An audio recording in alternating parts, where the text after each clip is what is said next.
Good morning and welcome to the Wednesday Word on Wednesday, the 6th of October. In our staff prayers yesterday, I was very struck by this verse. I delight to do your will, my God. Your law is within my heart.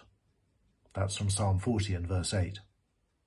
And I found myself thinking, yes, in my best moments, I really do desire to do God's will. And I feel the power of the law within my heart, which I know is the way that God wants me to live. But there are also times when I know that the law within my heart is there, but I just don't want to do it.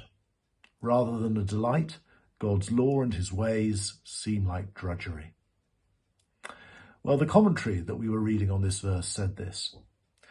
To do God's will was the business in life which occupied Jesus, the food that sustained him, the ambition that inspired him, and the pleasure that refreshed him.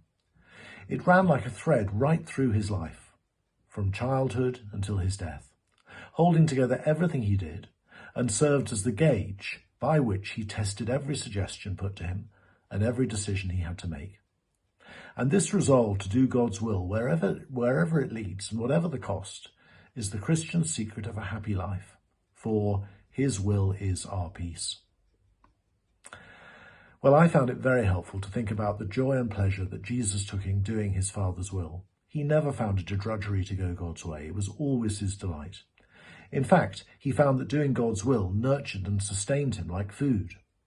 My food is to do the will of him who sent me and to finish his work, he said. And when I think about the times when I have decided to go my own way and ignore God's will, it's never ended well. And the times when I've gone God's way, even at some personal cost, have always led to joy and peace and a much deeper sense of intimacy and closeness with God. So may you find joy in walking in God's ways today. God bless you today.